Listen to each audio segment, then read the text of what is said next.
Breathing. It's essential to life, functioning and even regulating our nervous systems. Better yet, it's done automatically and without thinking. You're probably conscious of your breathing right now only because I mentioned it, and for illustrative purposes, I'm asking you to take 3 breaths while being conscious of doing so.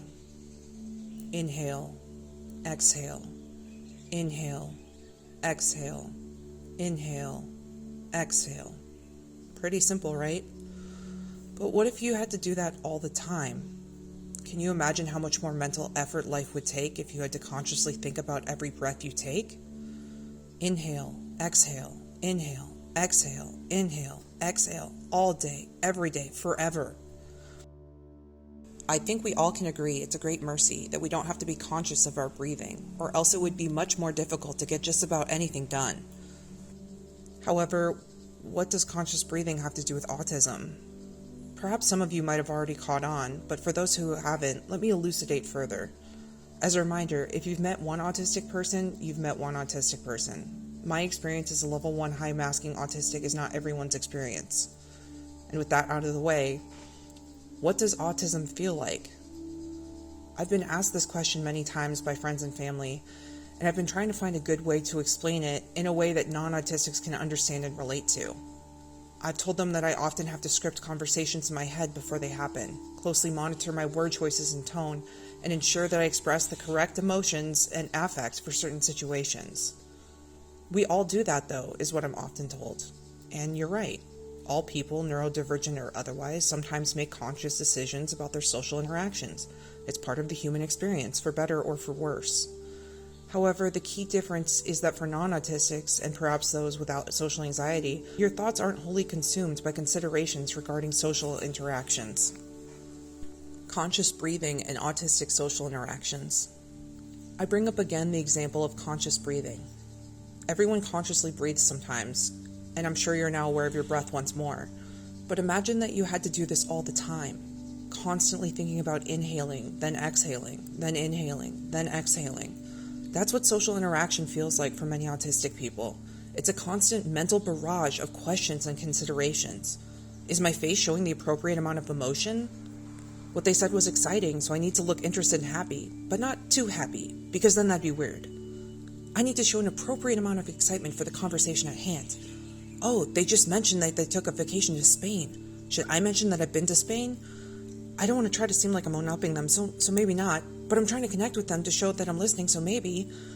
Well, I just mentioned that I've been to Madrid as well, although I think I sounded a little too excited with my tone, and people tend to misread my excitement for anger.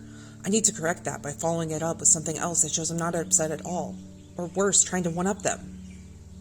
And for me anyway, it's like this all the time, whenever I'm interacting with anyone I don't know well, and even some people that I do. It's a similar amount of effort that would go into conscious breathing, only applied to social interactions. Can you see why many of us, especially those of us who are high masking, find social interactions so draining and exhausting? It's not easy for us.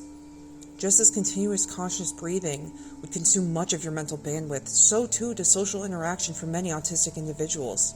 This constant internal processing, monitoring facial expressions, analyzing tone, questioning word choices, represents an invisible and profound cognitive load that neurotypical individuals rarely have to experience to the same degree. Finding the space to breathe freely. Understanding autism isn't about assuming everyone's experience is identical, but rather recognizing that, for many of us, social interactions require the same deliberate focus as consciously controlling each breath. It's exhausting, invisible work that goes unnoticed and unappreciated. Next time you interact with an autistic person who seems tired after socializing or who needs extended time alone, remember the conscious breathing analogy. We're not being antisocial, we're simply catching our breath after the mental marathon of social interaction. My hope in sharing this perspective is to foster greater empathy and understanding. By recognizing the effort behind our social interactions, perhaps we can create more accommodating spaces where autistic individuals don't always have to consciously breathe through every social encounter. All of us, neurotypical and neurodivergent alike, deserve moments where we can simply exist without the exhaustion of constant self-monitoring. Thanks for listening. Thanks for taking time out of your busy day to spend some time with me.